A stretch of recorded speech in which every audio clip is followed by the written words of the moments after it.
All right, so before I get into talking about Ryoma's MP buff, because it is disgusting and it is exactly what he needed. Literally, MP gain and more damage is literally all Ryoma needed to like really pop off.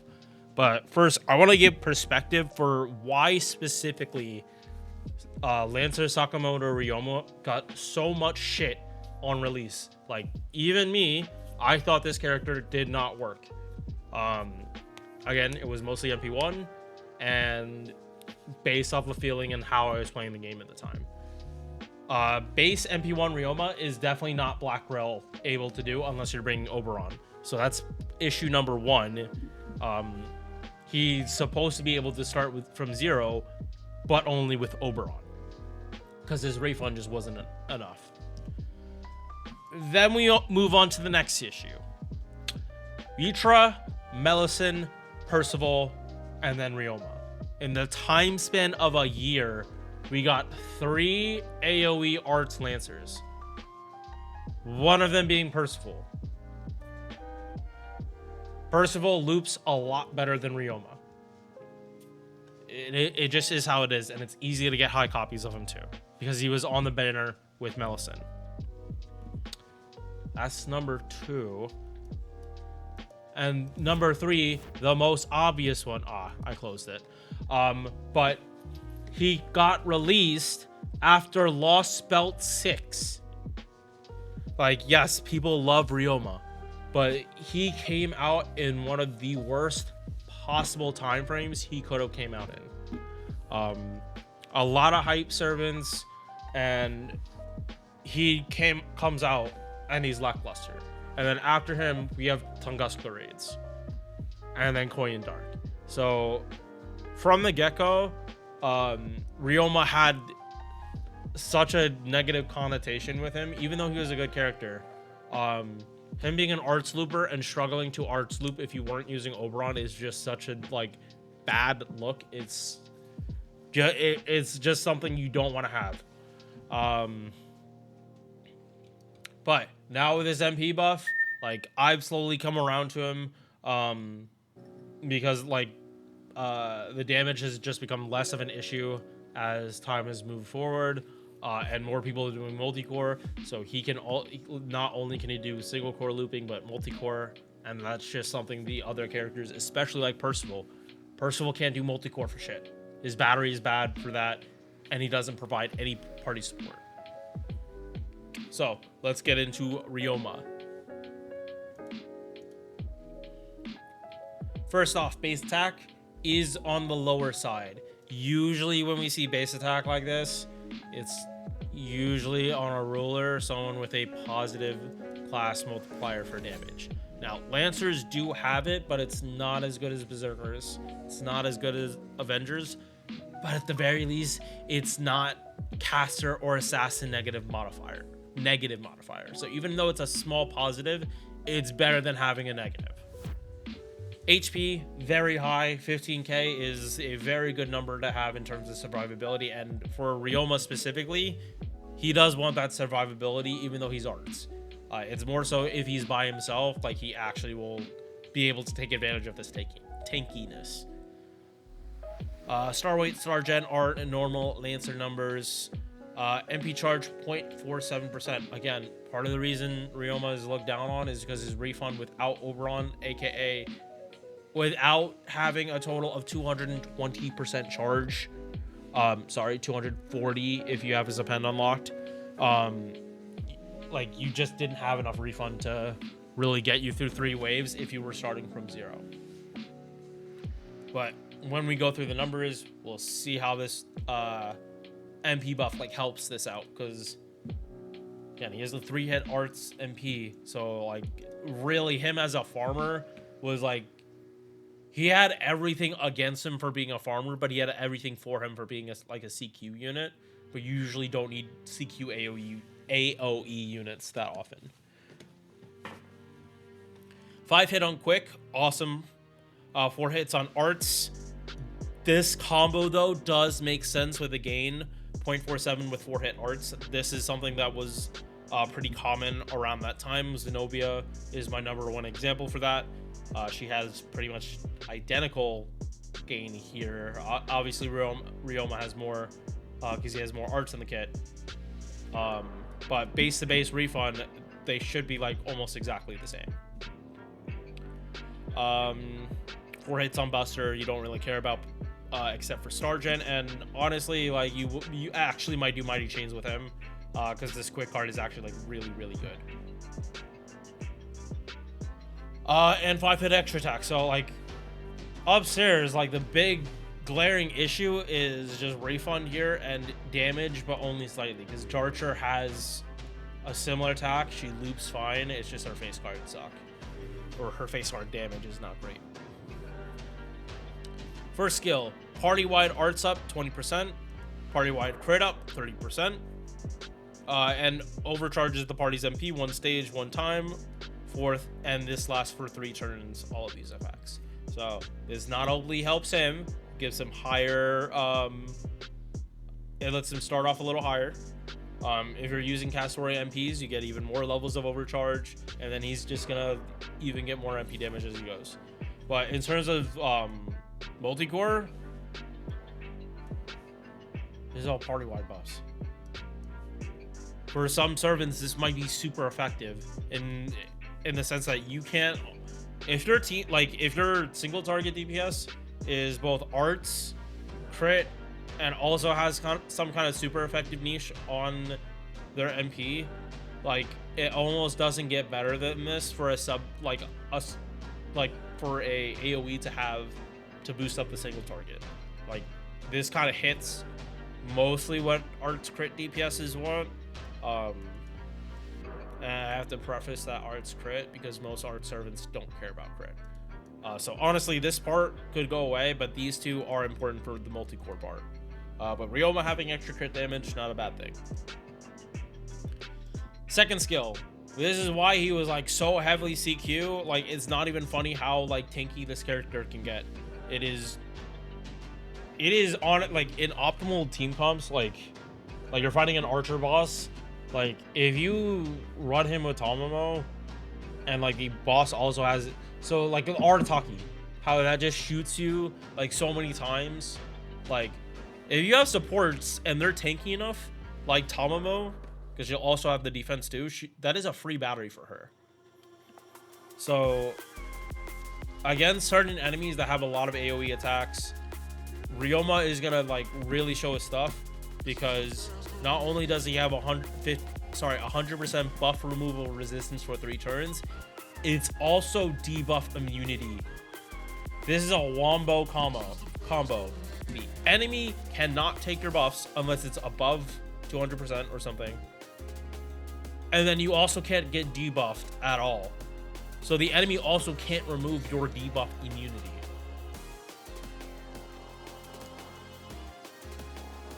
It basically has to be a situation where the game is just gonna remove your buffs no matter what. A la like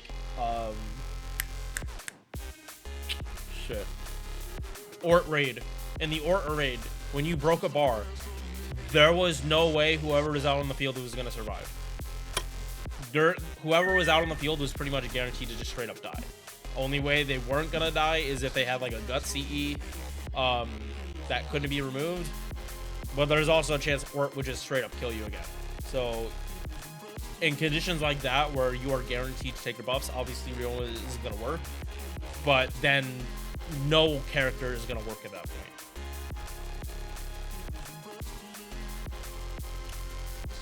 Third skill. This is for Ryouma himself. 30% arts, 30% buster, and then 10 stars per turn. This skill honestly can get buffed, and they'll add another effect. They're not going to reduce the cooldown on it. I could see a power mod, or I could see something more with crit. Like a personal crit damage. I don't know, but honestly, like, I don't have nearly as many problems with Ryouma as I used to. It really was just his MP damage. And again, they kind of fixed that. Passive skills, 15.5% debuff res. Riding EX, 12% quick on a fantastic quick card. Like, not a foreigner, not a moon cancer, not anywhere close to an assassin. But in terms of Lancers, there probably aren't that much better that have better quick cards. Like, obviously, they might have 2 quick cards instead of 1. But, like, this by itself, the only thing it's really slacking on in is gain. And obviously, you can't do anything about class modifier. Like, you can't change its class. So for what it is, it's good. Is it the best? No. But it's good. Last one. Crit attack chance resistance 10%, and crit damage up 10%. Passives for any guy, if you're planning on using from farming, he really wants this because it makes it so much easier for Castoria to like properly measure how much battery he actually needs. Essentially, if you do not plan on doing Oberon farming, you pretty much need this append. Otherwise, you have to waste charge, and it just makes farming a lot harder. He is kind of like one of those art servants. If you want to start him from 0 without Oberon, you need to use the 30 battery on Castoria to like pseudo quick loop. You're not trying to loop for 100, you're trying to loop for 70. If you're doing like more stally, or you're trying to have like 100% uptime on this, which, sorry if I wasn't super clear on what I was driving home on this with using her Tamamo against AoE bosses, but use Tamamo against AoE bosses, you heal, and then you could start spamming the skills a lot easier. Because if Tamamo is popping her MP like every other turn, you're popping her MP every other turn. Cooldown is being reduced every other turn. So every 2 turns is really 3 turns in terms of skill cooldown. So having a Pen 5 just speeds up that engine. And truly, if you're able to be on a cycle with Tamamo that there is no downtime with your shit, props to you. Because you are playing Tamamo really well at that point. If you can get her to be MPing every turn, even fucking better. Because then every 1 turn is 2 turns in terms of cooldown. But again, you got to be fighting the right boss, and you have to have the right team to have that kind of uptime. It is not easy if you're only using 1 Tamamo. And most people do not do double Tamamo at this point.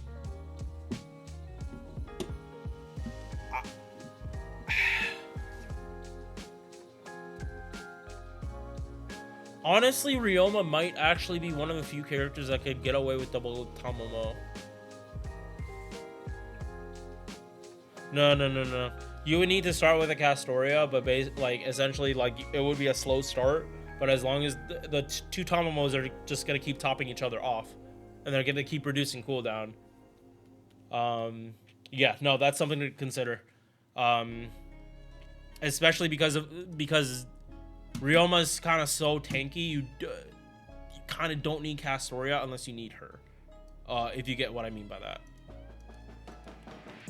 But the other pens, he's not really crit DPS. If you want to go extra attack, sure, but I do not recommend it. Not for him. Anti-alter ego damage. He is a Lancer. If you don't have a Pretender, alter egos will do half damage to Ryouma. And half damage to Ryouma when his, on the turn you pop his MP is probably not much damage at all. Nothing that Tamamo could not heal you in a single turn. Or a single MP, I should say. Or a skill pop.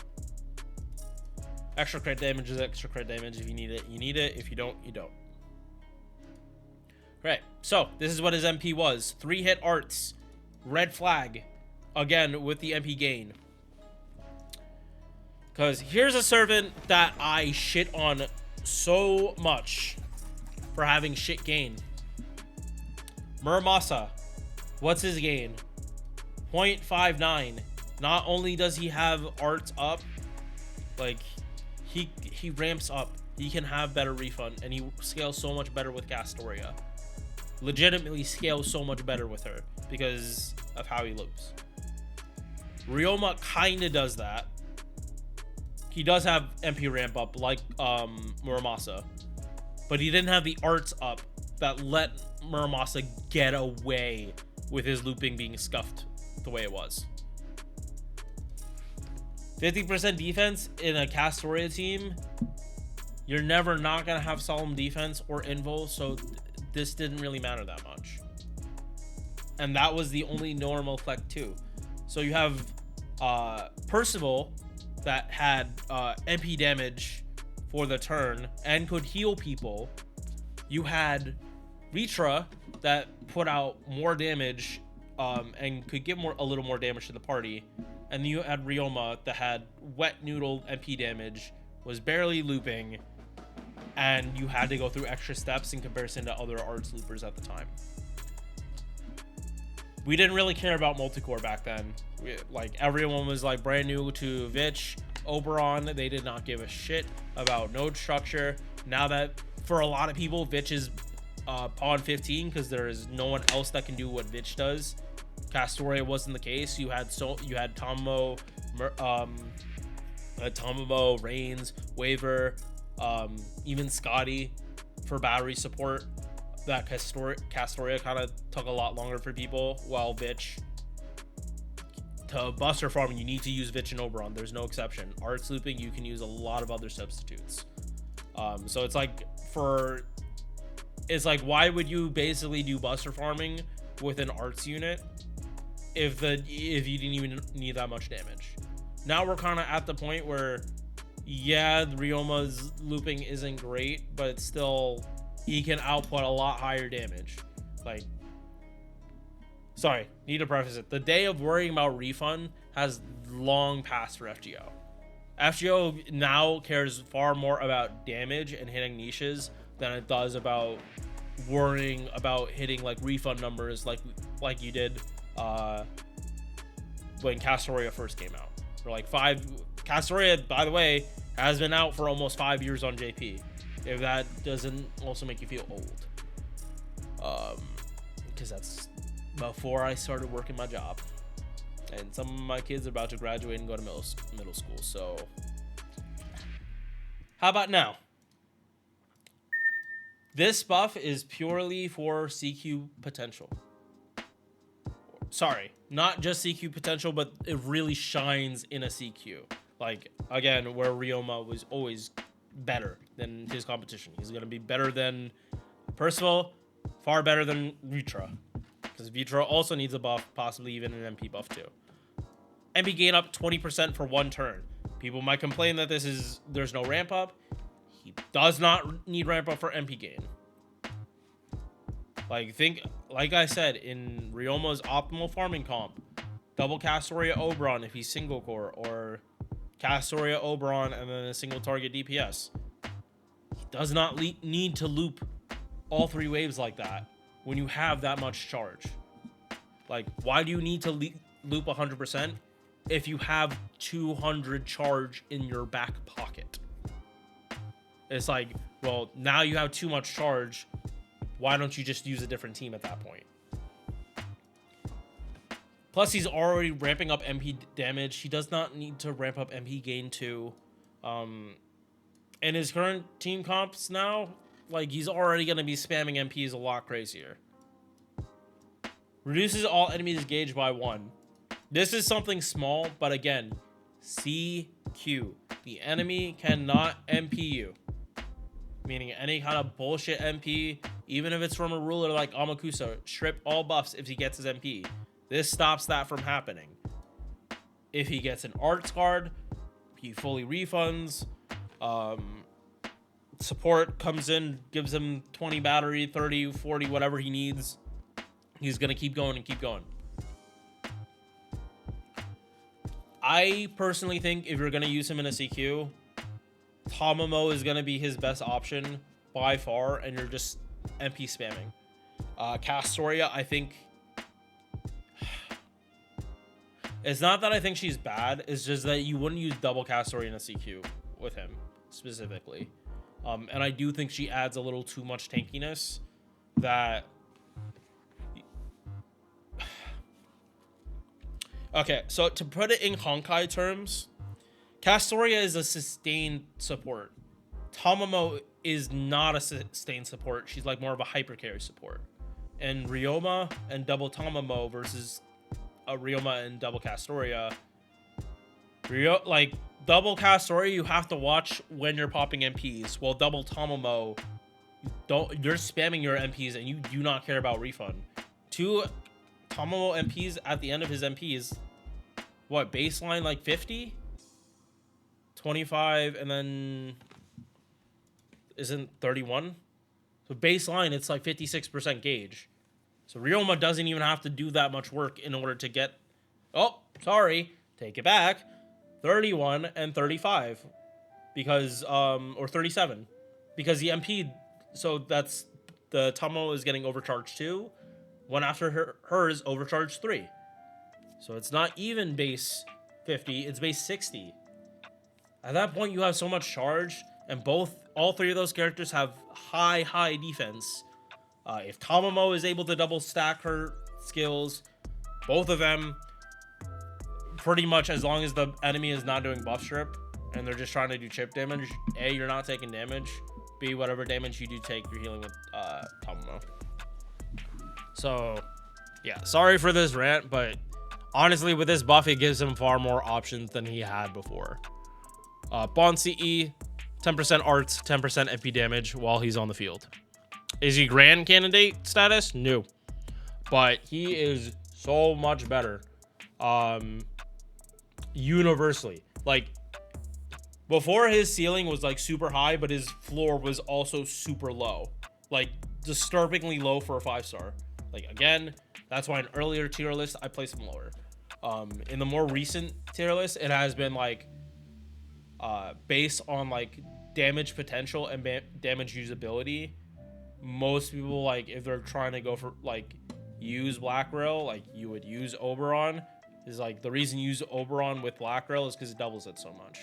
Like, if you're using double Castoria and Black Rail, could technically be using any other CE. If you're using Oberon, you're using Black Rail for Oberon. But yeah, that was the reason I didn't rank him higher, just because he wasn't good at arts farming. But now, me personally, I'm past the point of just arts farming all day. I'm also past... I mostly do multi-core stuff. I also start from 0 all the time. His floor went from you not even be able to see it, and this is a ceiling, to here. At bare minimum, it's here. He goes from not even on the screen to at least here. Very similar to the Hokusai buff too, but I think Hokusai's buff was no, hers was way more impactful than this one, because I think, yeah, no, Hokusai's buff I think was a little more impactful. All right, so I have a ton of rank ups to do today. We have Castris coming out for 3.2 on Honkai. I will see you guys in the next one. Peace. Thank you for making it to the end of this video. If you enjoyed, drop a like or sub. Hope to see you in the next one. Peace.